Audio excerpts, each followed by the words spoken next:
I come from a culture where anything supernatural is attributed to demons. Anything taken away is a deprivation.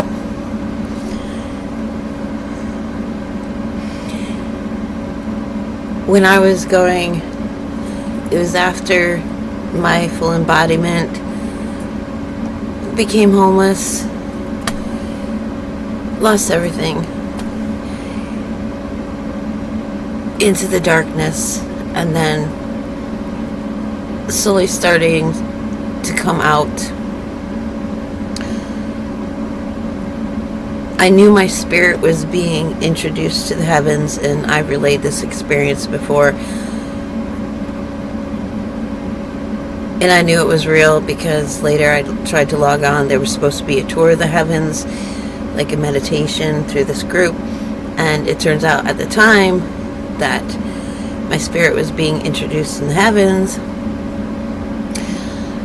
that meditation, that tour of the heavens was canceled due to an unexpected event. Apparently I was the unexpected event and did not know it. During that time, I saw a white tree growing. And then all of a sudden it was snatched up to heaven. And of course, I'm like, what are you doing? You're stealing my tree. Who's taking my tree? I don't know what's from what. All I know is they're taking my good stuff, man. I create these treasures to embody, and they just take it away from me. And of course I'm mad, because I don't understand. And I think it was at some point yesterday,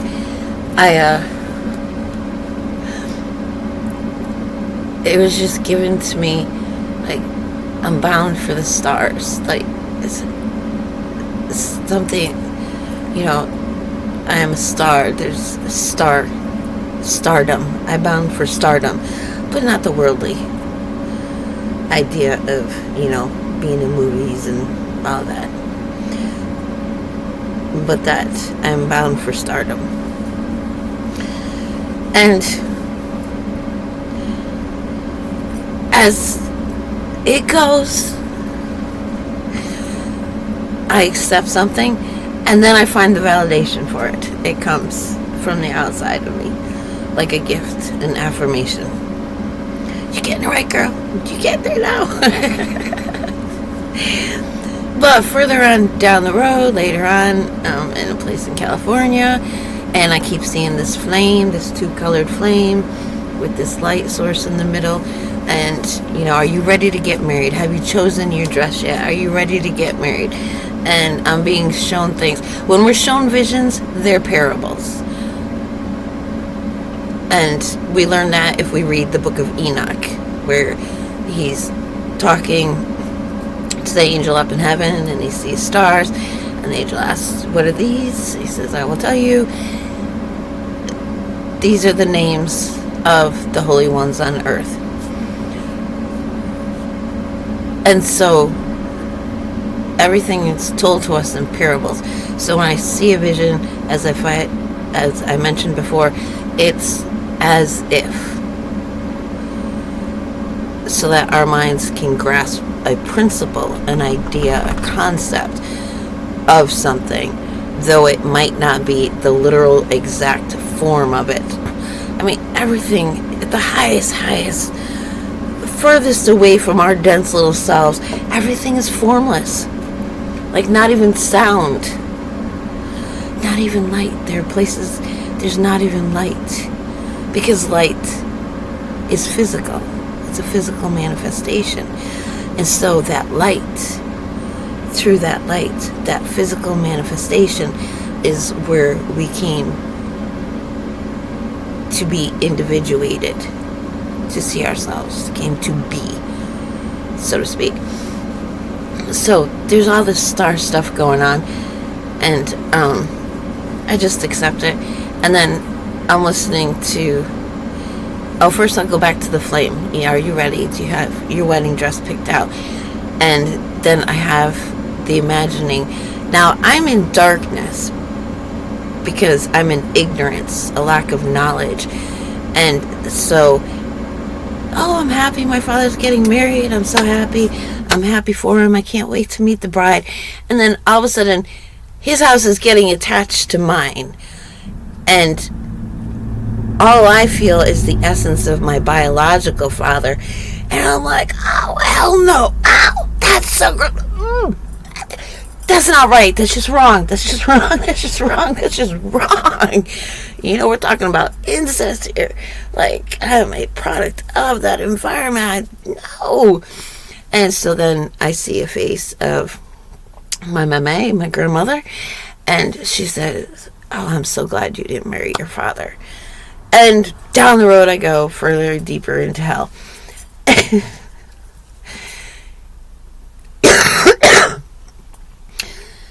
You know, I always had the idea, you know, why is God taking people for his name as a wifely nation? He has a wife. It's Holy Spirit. There's something. You know, because I have the limited human concept. But do I want to have my father's name associated with me? Well, yes, of course I do. It's a wondrous name. It's a beautiful name. He created all the beauty in the world. And some people even see beauty in suffering. Do I want my house attached to my father's house? Yes. Yes, I do. I want to be a part of the household. So there's just a change in paradigm, and there's things in me that are like twisting it out. There's still something to be done there. I have not arrived with all of this. However, now I'm watching the video, and I'm appreciating these videos by the YouTube channel is called Original Hebrew. And I just started watching them this morning. And lo and behold, I wasn't exposed to it earlier because I hadn't embraced the stardom yet. And so they're explaining how the stars in the heaven that Enoch saw, those are our names. Those are the names of the holy ones. And humility, honesty, authenticity. I have to admit I am a holy one. And I saw the stone with the two names on it, though I didn't understand. It was like stamped on my forehead. Like, I'm a human dwelling in confusion here. What the heck is going on, you know?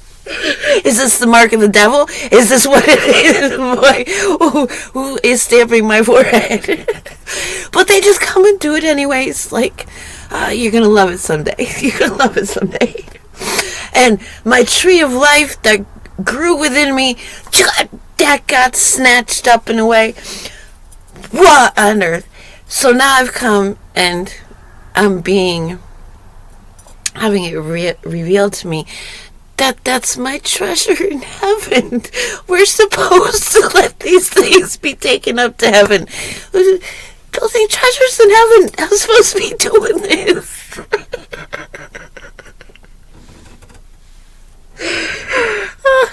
So, yeah, the affirmation, the explanation doesn't come until you embrace it, because Yeshua said, you know, when Peter said, you know, you are the Messiah, he says, now that is the rock I'm going to build my church on. Divine revelation. If we're getting it out of a book and it hasn't been arrived at, given to us first, then it's not divine revelation. We're not trusting in God. Everything outside of us is just to affirm the divine revelation.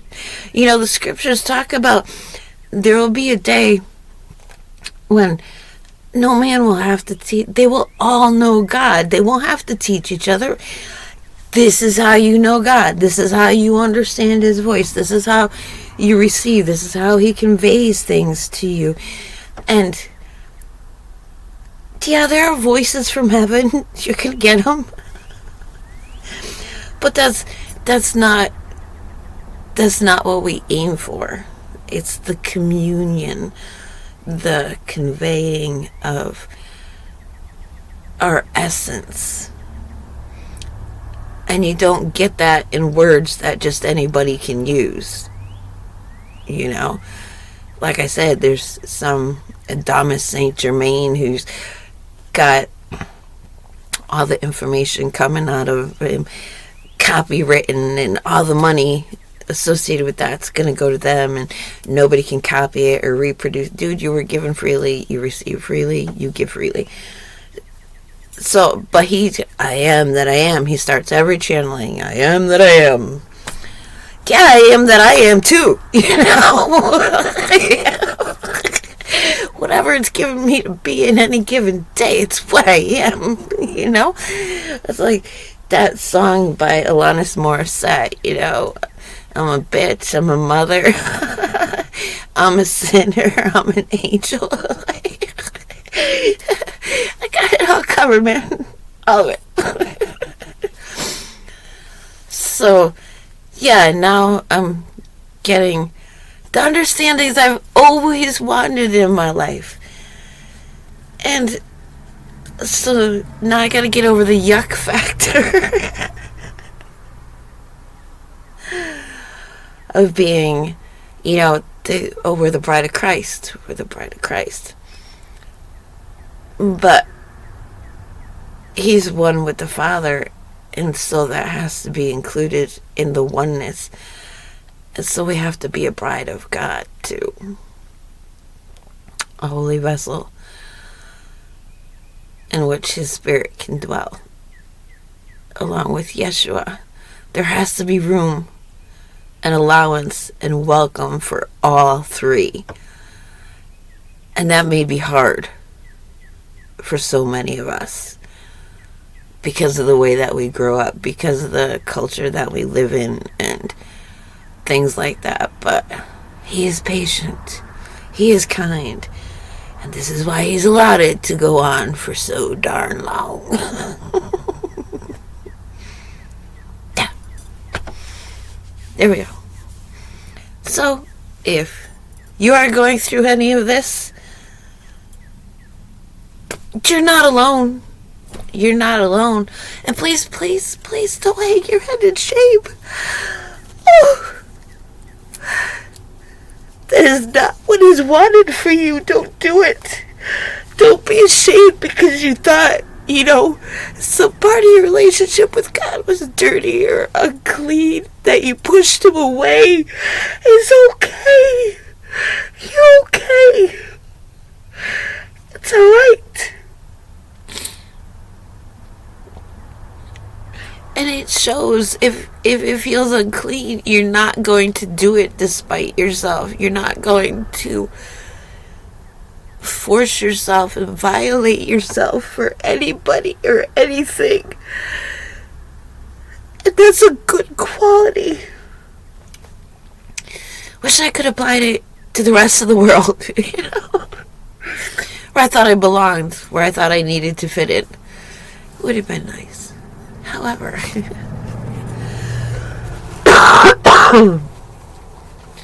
we're running around in darkness and ignorance.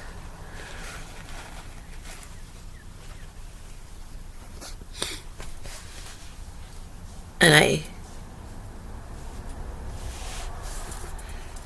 I remember, you know, the TV series Charmed. The three sisters, the good witches against, you know, the evil demons and warlocks and stuff like that. And as the fight, the light had to join with the dark. They had to join with demons to save one of the sisters or something. And as they get closer and closer, more pure, they find out that the source of them all is dark. And last spring, when I had this, I decided I'm just going with everything intuitive, everything inside me I'm going to do. Starting the fire a certain way, think the flames, look up to the heavens. And it was like the darkness came and formed itself. Like, more like a worm. I don't want to say snake because it's more narrow, but this is more like, as if it was water, but it was all dark. And 2 stars just came at me. It's like, what existed before God created the light? The void. God is the void. And so it will appear as if it's dark. And we have to know the difference between our Creator, that is the void from which we all come, to what we're used to seeing things in the light and light all around us, though we come from nothingness. And the feeling of us came out of that void so it could be seen and embraced and nurtured and appreciated and loved. And we could give that love back and share that love. Like, how awesome that this great formless thing can produce absolutely anything out of itself. And it's limitless, but it notices us. I mean, I could see how scary. I was sitting there like, ooh, now they're looking back at me. But I'm just look, I'm a good girl. I am tending to my chores. I am not wasting the food. Any food I can't eat, it's going on the fire. I'm a good little native to the earth girl. I'm understanding everything. I am conveying the knowledge and everything, just doing everything. And I wasn't afraid, like, oh my God, it's gonna eat me, or like I wasn't afraid for my life, but it was a deep respect for that can do absolutely anything it wants to me. And that's looking at me. There's people, sleeping over here, and people selling soda over here. There's, drug trade back there, and people getting high over there, and tourists coming in. But that thing is looking directly at me. And then, spirits came and possessed people from a camp further down that came over, and they're like, we know magic. I'm like, those are elven spirits in these people. I've seen these people around. I've had coffee with them in the morning. But now there are those that I haven't seen in the community. They're here. They have come from far away. And I just told them what I'm doing here. This is all I'm doing. These guys need healing. They're going about it. They're just re-breaking bones. Like a leg that healed crooked, they re-break it and set it correctly. That's what these people are doing. That's what I tell them they're doing. So if I tell them this, maybe that's what, this time they're they're really hurting each other the way they've been hurt and they've been trained to hurt. These are people who have gone through serious personality splits. They can't even see they've been convinced their hands have been cut off. But the only time that they see hands is when they're to use them to perform their programmed deeds. These are the men who become wolves. And I'm living amongst them without arms, no big knives, no guns. I had a baseball bat. I gave that away. I'm trusting in God. I'm trusting what I'm given. And I felt safe. And it was proven to me when one of them came from town all possessed, and I'm filming, I'm just making a statement. I'm filming him on my camera. I don't even know if the camera is recording, but it was just a statement. And for some reason, this was my territory at that time. I was given that, and I knew it. And the guy went to reach to grab the phone out of my hand, and he couldn't. And part of his spirit was trapped in that parking lot, reliving that moment. Like, why can't he get that out of my hands? So I just walked away. So his friends had to come bring him back so he could reclaim that spirit and take it off, that part of his spirit. But yeah, so I was getting a lot of attention from a lot of things that normal people are not going to accept exist. I was like, when people say, oh, I'm a mermaid, I believe there is the spirit of a mermaid in that person. Now, what happened to the soul that was supposed to be in that person could be hidden inside the person, locked up, away in an organ, in a kidney, in a liver, in an adrenal gland, in the appendix. They don't know what it is. It's just there. Could be a prison for the soul that belongs in the body while demons are possessing it and taking it over. And you see people and they're hurting themselves when they're demon possessed. And it was given to me yesterday to know why. Because when you've got a house full of demons, there's a legion of them, and they all want to front. They all want the eyes. They want to feel the sensations. They want to touch. And so they cause pain. The next one gets to step up while that one shrinks back from the pain. And so it's demons fighting to be the front man in this person. And in scripture, like, someone's having a seizure, they cast the demon out of them.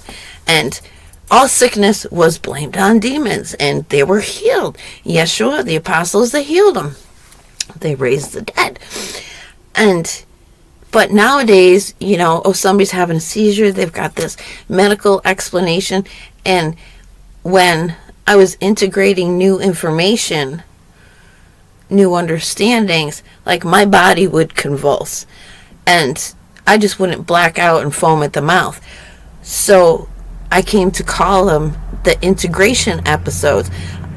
There's resistance in me integrating new information, and that's because I was a product of the disassociation so that things could be accomplished. I went against them. They didn't succeed in the life plan that they had for me, but I still remained divided. They call it dissociative identity disorder. So there were parts of me that had broken off, never grew up, never healed, were stuck. Like that man was stuck trying to grab my phone. That part of his spirit was stuck there. There are parts that were stuck in me. And then there were parts that were occupied by other entities. And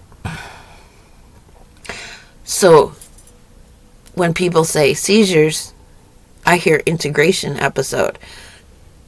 There's something resisting what is trying to integrate, what is trying to become conscious. And nowadays, everybody's being psychic is popular, So this woman, she's like being interviewed, and she says, if anybody knows what's going on, this kid, he's autistic, and he finally broke through to me. And he says, yes, he is psychic. He's an ascended master. She says, if anybody knows what's going on so I can help this kid, please let me know. So I emailed her. I said, the child is not an ascended master. The child is being possessed by somebody who calls themselves an ascended master. And they start grooming the child from a very young age. The spirit comes and visits them, seduces them, and all that. And then usually at puberty or during a traumatic incident, that spirit fully gets into the body, takes over, and lives the life of the human being. And I had this described to me by one in that Crimson Circle with the Adamus Saint Germain. He says he was Tobit from the Bible, and he did the channelings. He was channeled by Jeffrey Hoppe under the name Tobias. Tabaiwa, and he explained how he became Sam. And it was a beautiful life experience. The kid died young because this Tobias got what they wanted out of the life experience. He wanted to have just one, before he wasn't able to reincarnate, he just wanted to have one perfect life experience, living on a farm, having a beautiful wife, just have the perfect human experience before he wasn't able to incarnate it again. They knew the end was coming. He just wanted one life as a human being. He had disassociated his spirit from his body. There were wizards. They learned how to do this. Of course, the demons taught them. So when they die, their spirit can stay, and then they can get into a body remembering all the magic and mayhem and everything. And that's how they maintain their consciousness from generation to generation. So they don't have to start over again, because they don't want to be human. They don't want to go rest with God. They don't trust. They don't believe. Whatever. They'd rather have the power of coming into human form, fully aware and how to manipulate everything in their favor. And so that's why they did that. They became ascended masters. And they got a whole club up there, and they want everybody to be one. So, that conversation just went way out here, didn't it? But the point is, I emailed this girl all this information. I could prove it to you. Look up walk-ins. They will tell you it's during a traumatic event. They traumatize children at birth. They come out of the womb, and it's violence to the body right there. You know, the soul retreats. The demon gets in. And then that child is contending with this demon its entire existence. And they can't speak because the demon's busy doing something else. It does not want that child revealing that it needs help. But the child identifies with the spirit in it because it hears, I am this, I am that, I am this, I am that.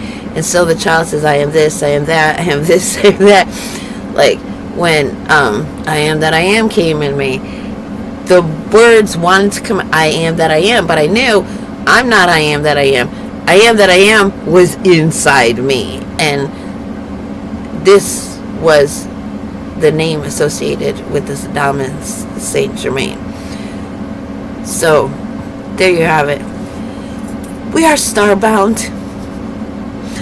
And if we see the good things growing in us, being taken away up to heaven, it's where our storehouse is. It's being stored with us up in heaven.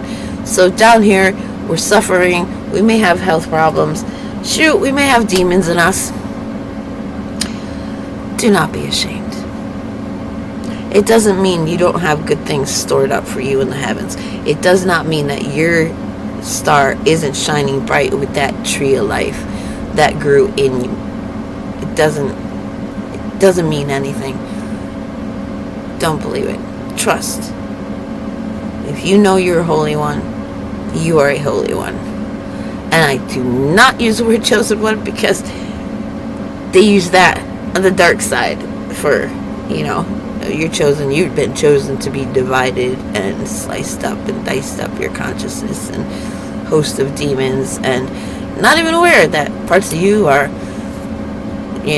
evil stored in your hands. That's why you can't see them when, because that part of your brain's been cut off from access to you.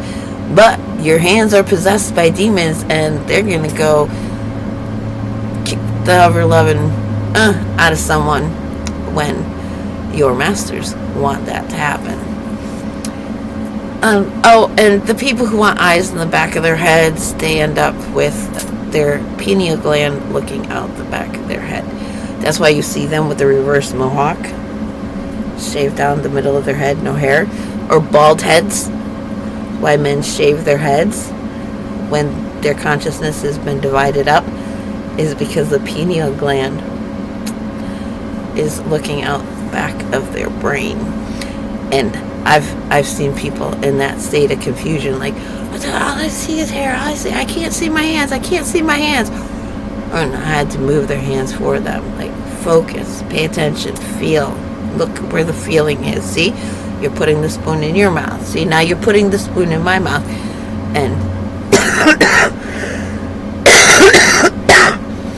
yeah, going and hanging out with them, like, I learned a lot. I learned what happens to people and what had happened to me inside of me. So it's coming together now. Being healed, if anything's in here, it's for a reason.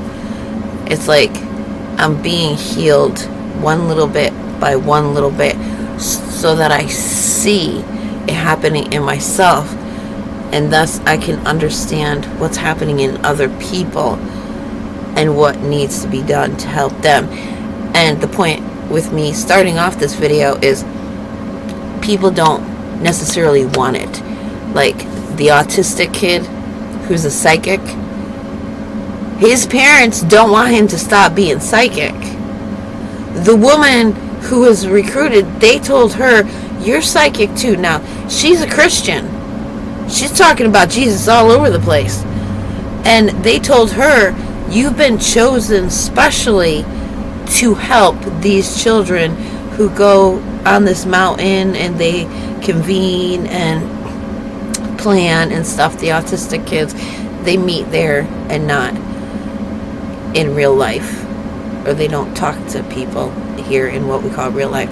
So she's been chosen by children, but they're just children to help the children. I've been specially chosen to help these children, and I worship Jesus, so it's gotta be okay.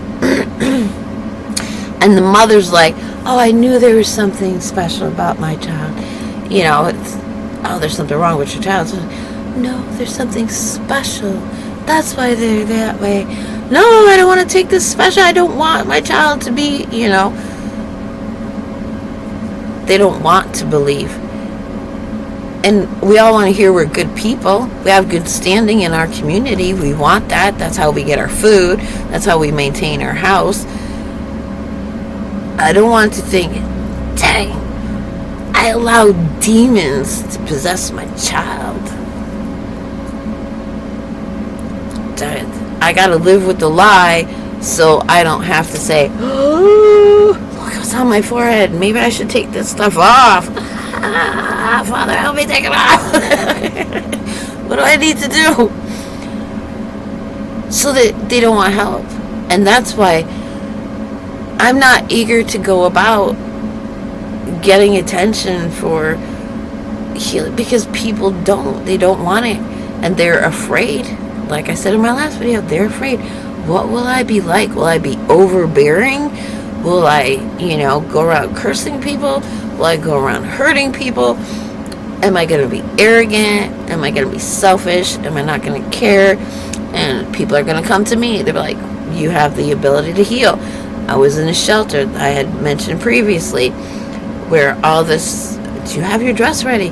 And this woman, she's got a migraine and it's hurting her. I said, if you want me to, if you're open for it, I could help relieve that headache for you for a little while. And she's like, okay, give it a try. And so I did. And she's like, wow, I feel better. Well, the whole little nest of natty talkies went to the director, told her. Now, I didn't mention God. I didn't mention anything. I said, if you want, I can help heal that headache a little bit for you. Didn't bring religion into it whatsoever. And all of a sudden, it comes down. Nobody's to talk about religion. Nobody's to talk about God. And I start to smile because I never talked about God. You can't convict me of that. They'll let violent romance novels be all over the shelves. They have horror movies, VHS, for the families to watch in the shelter, but you cannot talk about God. So these women that did all the rattle-tattle-natty, they left. One of them ended up committing suicide. Something bad happened to another one. They all left the shelter. And in comes this single mom. She sits her daughters down. She makes healthy meals, with vegetables I've never seen or heard of before. And she prays with them over every meal. Then this other black woman comes in and she's doing the black mama thing. She's like, Jesus, walking down the hall, singing all day long. Like, oh, there's religion all up in this house. And I sit back and I just tell God something can't happen. Tell him he don't belong in the house. Say it to his girl while she's in there. She'll respect you. It's your house. I'm going to respect that. But, ooh, yes, we're going to send some stuff your way.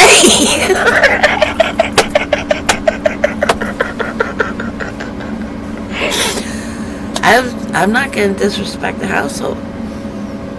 Like, there's someone that I'm close to. They don't want to hear about God. They don't even want to hear about a divine mother figure. You can't even touch. You can't even go near the subject. I respect it. I'm not going to hurt her. She accepts encouragement to explore spirituality herself, which is the best way. Let divine revelation occur within her. You can't blame me for anything.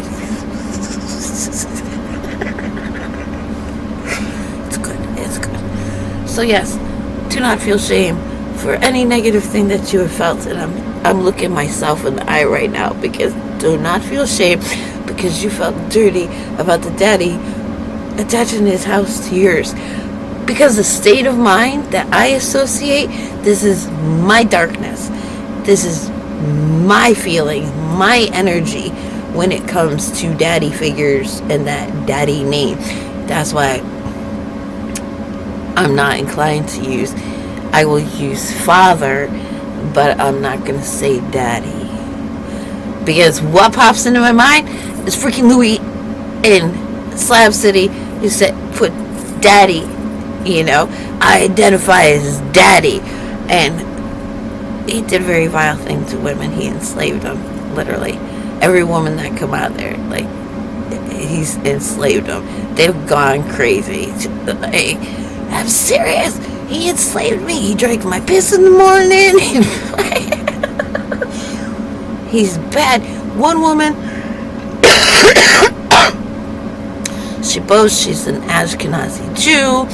She makes her own tarot cards, and she comes in, and they're starting in a kitchen, and her camp is set on fire, and she's saying it's racism because one couple is a mixed race couple in their camp, and that there are a bunch of racists in the slabs there. But no, it turns out she went and had sex with daddy, and daddy has a hero complex, so he'll set a place on fire, then go in and rescue them and be the hero. And it happened to be near the hot springs, and while the place is burning, he's in the hot springs just doing something, getting all excited and happy in there on all that stuff going on. What he didn't know is that there were dogs stuck in there that they hadn't gotten, and they were all high and everything, so they didn't know to get the dogs. They didn't realize the dogs were still in there, the puppies, and so they lamented, "You racist people, you killed the puppies. We had to listen to their screaming as they died." And, no, you slept with daddy. Don't be going righteous on us, blaming the community that you slept with daddy. And so obviously I have a lot of daddy issues. I don't have Heavenly Father issues anymore. He's feeling more and more. I know what side it is. I feel the energy. I can feel the way thoughts move through my brain and then spiral down. Which ones are allowed to sink down? Which ones get like, I am so energy conscious. There you go. If you're going through it and you look something like this, you might be okay.